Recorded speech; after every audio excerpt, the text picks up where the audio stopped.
my beloved Boss Mike Severa. Matindi. Oo, matindi mga kababayan sapagkat eto nga si dating Ombudsman Mark Torres, mga kababayan ko, itinatwa. Oo, itinatwa ho na siya ay isang DDS. Eto na ho, ang matandang si Mark Torres. Pasok! Nangyari dito, lagi akong kinukonekta kay Duterte. Diniwan natin kuli. Teka, ano sabi mga kababayan ko? Sabi mga kababayan, pambungad na pambungad pa lang eh. Pambungad na pambungad pa lang mga kababayan eh. Teka, bakit ba? Lagi nila akong kinukonekta kay Duterte. Ha? Eto, pakinggan, makinig, maigi. Pasok. Kasi parang ang nangyayari dito, lagi akong kinukonekta kay Duterte. Diniwan natin kuli. Nang na ako'y inappointed Digong, ang sinabi lang sa akin, Digong, gawin mo ang trabaho mo. Pag-assume ko ng trabaho ko, hanggang sa si Digong ay hindi na presidente at ngayon na hindi na rin presidente at nagtapos ang termino ko, ni isang salita kay Digong wala akong narinig. Na Sam, pwede ba pagbigyan mo ito? Sam, pwede ba? Wala. Naniniwala po ba kayo doon mga kababayan? Kulit mo, nasan ba yung tubo? Kaya nga, naniniwala po ba kayo ron? Kulit mo, nasan ba yung tubo? Kaya nga, di ba mga kababayan, nasan ba yung tubo daw? Sabi ni Anino. Kulit mo, nasan ba yung tubo? Oo, mamaya. Kulit mo. Andali, ang kulit mo, mas makulit ka, Anino. Di ba mga kababayan ko, naniniwala po ba kayo doon na wala man lang ni Hay ni Hoy?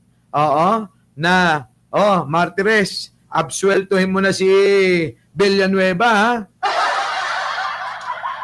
Ang gawin ninyo, sekreto nyo lang, ha? Para hindi na pag-usapan. Baka ako'y masira. Di ba? Mga kababayan, ano mga DDS, tama ba yon? Yung ganong pamamaraan na isinasantabi, sinisikreto, yun dapat malaman ng taong bayan, abay ginawa mismo ni Martires na siyang mismo na nagluklok ay si Digong na idol tatay nyo. Diba? Mga kababayan ko, yun eh. Ano ngayon? Kasi nga DDS kayo. Kapag ka DDS, galit lang sa mga politikong hindi DDS. Galit lang sa mga magnanakaw na hindi DDS. Kapag ka ikaw DDS, kahit anong gawin mo, kahit gawin mo yung ginagawa ni Sara, magnakaw ka dyan. Di ba? Okay lang yan. Basta parehas tayong DDS. Tatanga-tanga tayo eh. Ganon mga kababayan, ang tindi ng mga ito. Grabe. Matindi. Tuloy. Kahit sa isa sa kanyang mga alagad. Yung mga banat ngayon, kahit isa sa kanyang mga alagad, kala mo hindi naman siya alagad, Uy, Martires, baka tamaan ka ng kidlat.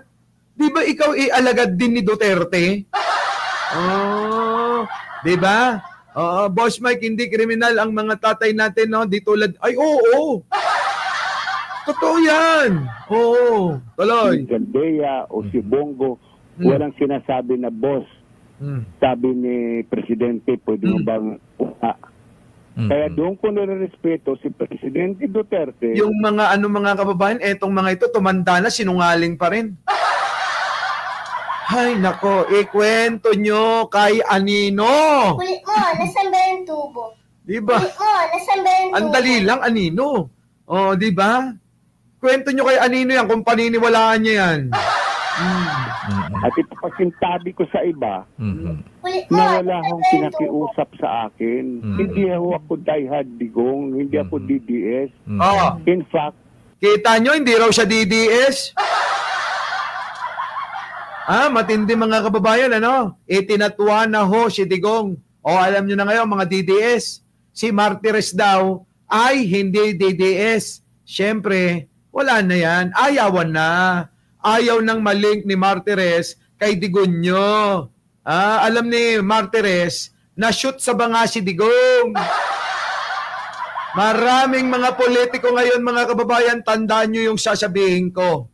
Ayaw dumikit sa mga Duterte kasi ayaw nilang mabahiran ng mga katarantaduhan at kasamaan ng mga Duterte. Tama?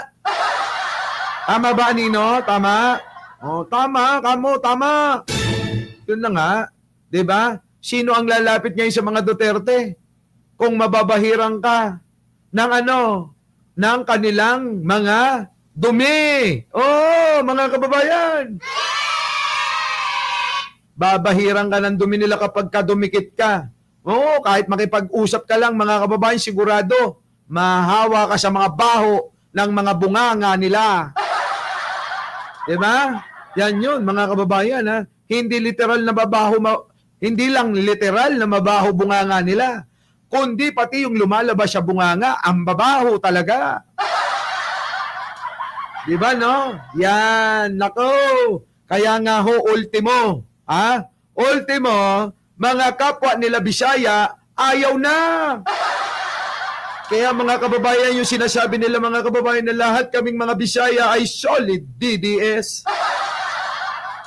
Ang sagot ko naman at sagot ng ilan, nako, panaginip nyo lang. Dahil meron akong resibo mga kababayan. Oo, ang isang Bisaya mga kababayan, tinulig sa iyang kanilang pahayag na yan. Pahayag, Boss Mike? Oo, may pahayag. Oo, pasok. Hello po sa mga makabibiim na Bisaya. Sabi ng mga DDS, ang Bisaya, DDS daw lahat. Naku, na naginip kayo. Kita nyo? Sa mga Bisaya, comment at ubos, katong mga pro-BBM, nakita ninyo, na naghantang Bisaya ang sumuporta sa ating mahal na Pangulo. Kita nyo, maraming Bisaya ang nagsusuporta kay Manong Bongbong! Grabe! Kaya kayong mga Bisaya, wag nyo ulitin mo, Boss Mike, baka ingat, ingat. Pip, pip, bubusin na lang po. Kaya kayong mga DDS na Bisaya, wag nyong aangkinin lahat na kayo ay katulad ng mga sinusuportan ninyo at sinusundan nyo ng mga sinto-sinto. Hindi lahat ng mga Bisaya ay oto-oto tulad ni Manong, kahit bungal ito. Kahit hindi kompleto ang ngipin ni Manong ko, ay sigurado namang kompleto ang utak nito. Diba? Ano naman ang gagawin nyo sa kompletong ngipin nyo kung kulang naman ang pag-iisip nyo?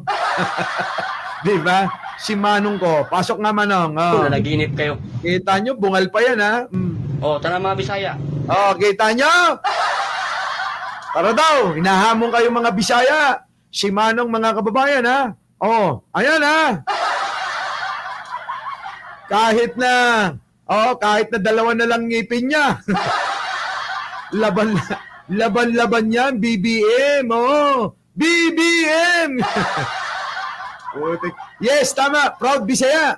Ako, solid BBM ako. Sabi ni Riri, ay, paresta. Di ba? Bisaya ko. Bisaya ko. Pare-pares tayo. Ano, mga DDS, pahiya kayo, no? Maraming mga Bisaya ang BBM supporter. Kaya wag niyong aangkinin lahat. Kayo lang yon. Iilan nga lang kayo eh. Nag-iilan lang kayo. Di ba? Paso, comment at ubos, katong mga pro-BBM, ipakita ninyo na naghantang Bisaya ang sumuporta sa ating mahal na Pangulo. Kita nyo. Daghang na Bisaya ang sumusuporta kay Manong Bongbong. Hindi kayo. Kaya ba, pwede ba, mahiya naman kayo, no? Mahiya naman kayo.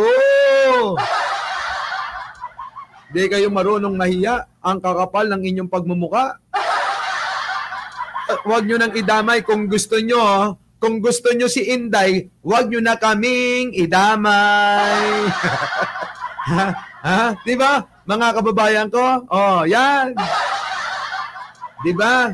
Pangit pangit na tatay, pangit pa nanay. Hindi, sino? Nanay ni ano lang ang pangit.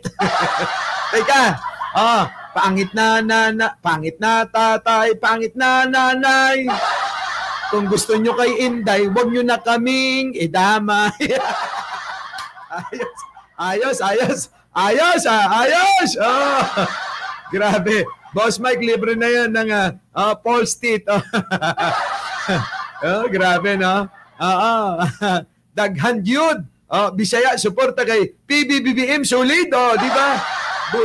Buti pa tong mga kapares kong Bisaya din di ba? Pangit na. Boss Mike, ayusin mo. Di ba? Pangit na tatay. O si Digong yung pangit. Pangit na nanay. Teka, maganda si Elizabeth. Sino pangit? Parang yung nanay ni Kitty ang pangit. Teka. Paano natin sasabihin na, pangit na tatay, pangit na nanay.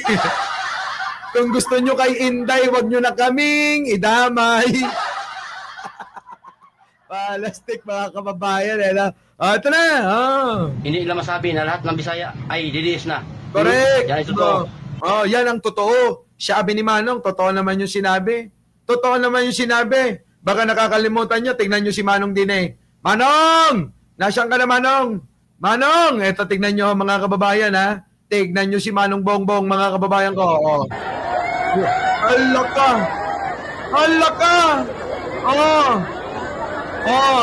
Ay, nako! Mahal na mahal ng tao! Si Manong Bongbong namin,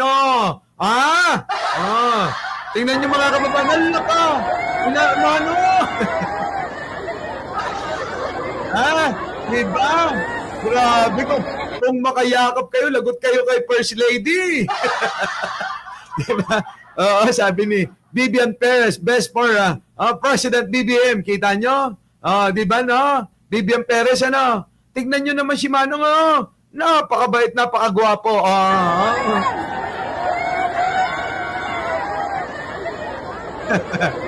Diba? Yan, ngayon, nakabuo na naman tayo ng ating jingle kahit papano, meron na tayo. Pangit na tatay, pangit pa nanay. Kung gusto nyo kay Inday, wag nyo na kaming idamay.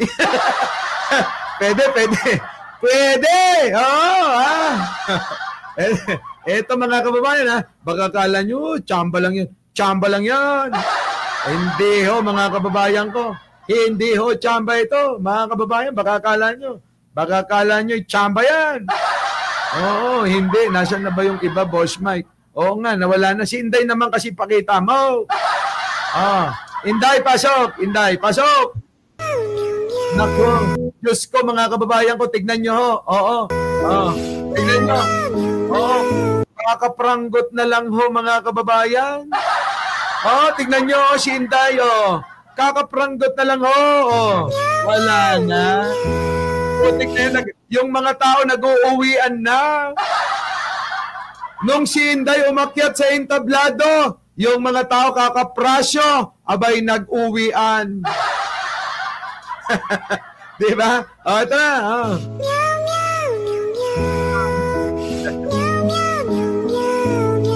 Meow, meow.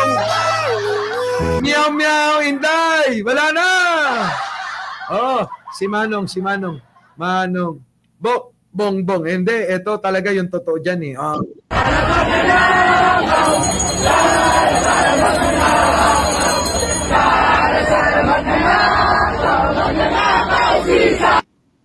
Kita nyo?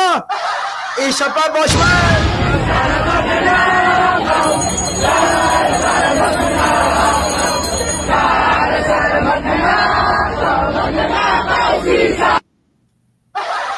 Yung sa atin naman, Boss Mike, yung sa atin.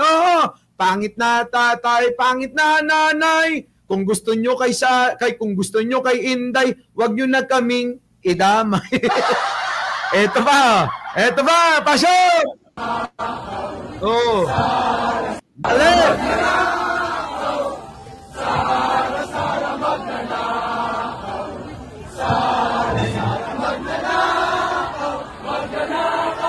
si Sara. Kita niyo mga kababayan ko? Para may lustay, ang sakit sa tenga talaga, tapos gusto mo pang maging pangulo, kapal ng mukha mo. Ang Pilipino, karamihan ayaw kay Sara Duterte nyo. Kung gusto nyo sa kanya, wag nyo na kaming idamay, ano. Maraming mga Pilipino, mga kababayan talagang mulat na. Oo, hindi, kaya nga mga kababayan, wag tayong tumigil sa pagpapaliwanag, sa laganap ng katotohanan, tulad ng mga ginagawa nila. Lahat pinipeke nila mga kababayan para paniwalain yung pong ating mga kababayan sa mga totoong kaganapan. Sabi ko nga, yan talaga yung eksperto nila. Yung po bang manlinlang ng isipan ng taong bayan. Bulagin ang taong bayan sa totoong pangyayari at katotohanan. Paglaruan ang damdamin nating mga Pilipino dahil alam nila na tayong mga Pilipino ay maawain at madali na mapaniwala sa mga bagay na sinasabi nila. Pero dahil tayo ay mga mulat na, tayo ay mga gising na, hindi na huubra, nasa kanilang mga sinasabi, paniwalaan pa. Tama, no, mga kababayan, ano? O, isa pa, Boss Mike, yung Sara-Sara magnanakaw.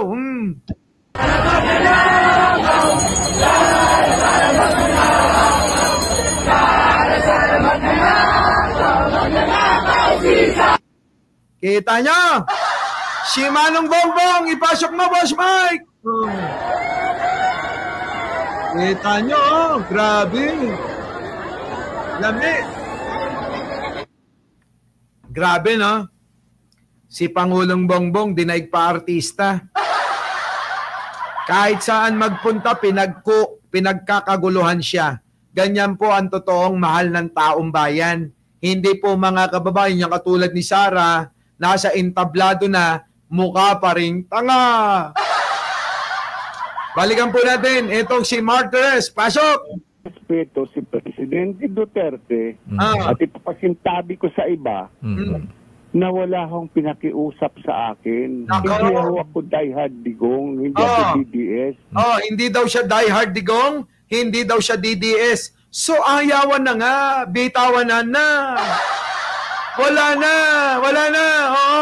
Okay lang yon, Martires. Nagawa mo na naman yung best. Diba? Okay lang yung Martires. Nagawa mo naman yung best. Yung best mo. Na ikakatuwa ni Digunyo. Natuwa nga rin eh. Diba? Itamay na natin si Villanueva na natuwa rin sa kanya. Grabe talaga. Wait lang. Nako! Boss, ano? Dali. Tawagan ko lang. Bro! Bro, naka-live ako. Hindi, okay lang. Nasaan ka na banda? Palabas na ako ng boss, ng Passenger Plus. Diretso ka na sa bahay para mag-isang sasakyan na lang tayo. Sakto, pagdating mo, tapos na live ko. Okay, sige, ha? Okay, sige. Wait lang, iti-text ko lang. Ha? Alam nyo naman, busy ako eh.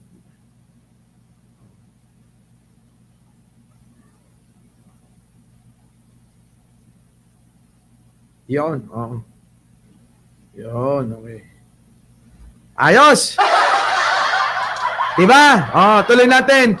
Wala na, ayaw niya na. Hindi daw siya solid digong at hindi siya DDS. Pero mga kababayan ko, siya ang dahilan at nag-absuelto kay Villanueva, mga kababayan, na hinatulan ng guilty ni Conchita Carpio.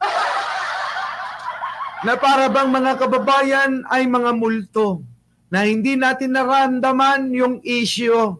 Bigla na lang mga kababayan, nagulat tayo nang binunyag ni Remulla. Bulaga! Absuelto na pala. Diba? Oo, sabi nga ni Mon Amor, hayop na secret decision na yan. Di ba, no? Mga kababayan, antindi. Grabe. Kaya ngayon, si Villanueva nagyabang pa. Siya harap ng kanyang mga taga-sunod. Oo. At mga kapwa. Oo, GIL. Abay, mga kababayan, sabi, oo. Mga kababayan! Kailanman, hindi tayo na-involve sa katiwalian. Hindi tayo magnanakaw. Makakatingin ako sa inyong mga mata ng diretso. Ayop ka. May paganong-ganong ka pa. Pati ba naman desisyon ninakaw mo? Di ba, no? Ha? Pati ba naman desisyon ninakaw ni Joel? Antindi, mga kababayan. Hindi lang hook kickback sa flood control at marami pang iba. Paid up scam. Pati ba naman desisyon ninanakaw pa? Ang tindi talaga, mga kababayan. Oo. Di ba, no? Matindi. Oh. In fact, I am a Marcos loyalist. Ano ang sabi? Oo, sabi ni Ija. Ano ang sabi naman ng ano? O di ano? Alien! Alien! Oo, alien! Oo! Lagi alien doon, mga kababayan. Tapos pag-uwi nila, nagtatanungan yung mag-asawa na dumalo sa kanila. Sabi, mahal, naniniwala ka ba kay Joel? Sabi nung asawa, sumagot, abay, siyempre, hindi. Di ba? Ganun yun. No? Talaga. Yung tatay ni Marcos, hindi itong presidente. Kita nyo? Aba, iba talaga, mga kababayan daw. I am a Marcos loyalist. Ay, sabi, I am a Marcos loyalist. Utot mo. Yung tatay ni Marcos, hindi itong presidente. O, kita nyo? Oo. Doon sa tatay daw ni Marcos, hindi daw yung presidente ngayon. Ibang klase. Liliwanagin Si Senior. ko. Si Senior. Marcos loyalist, yung Senior Marcos. Okay? Ayan. Pati pamilya ko, pati ginan ko. Buo kami, Marcos Senior loyalist. Pero hindi mo ko masasabi. Wala akong mapakialam sa iyo, Martires. Kulit mo, nasan ba yung tubo? Oo nga. Kulit mo, nasan ba yung tubo? Baka tubuhin ka ni Anino. Marcos loyalist ka. Aba, hanggang sa mga anak, dapat suportado mo sila. Di po ba? Naging Marcos loyalist kayo noon, pero wala naman kayo nagawa. Tuluyan nyo pa rin si Apo Lakay. Ano? Pinakidnap sa mga mga banyaga. Yun ang maliwanag. Yun ang maliwanag na pangingidnap, mga kababayan ko. Di ba? Ano nangyari kay Apo Lakay? Hanggang inabutan na lang ng kanyang kamatayan doon sa Hawaii. Kita nyo? Ano nangyari? Sige nga, may nagawa ba kayo? Mga utot nyo. Yung mga nagsasabi, mga kababayan, na sila'y loyalista lang daw kay Apo Lakay, utot nyo. Hindi ganyan ang utak ng mga loyalista.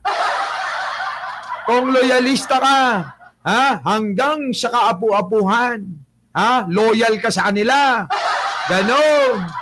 Tokin ninam, kung tarak-tarupan ka. Pinaglig Duterte loyalist. Hinahangaan ko lang yung dating presidente sa pagiging isang maginoo, isang taong nirerespeto ang trabaho ng kanyang kapwang kawani sa gobyerno. Dami mong sinasabi. Paliwanag mo muna kung bakit mo inabsuelto yung kaso ni Villanueva. Yan ang malaking usapin ngayon, Martires. Wag ka nang magpaganong-ganong arte.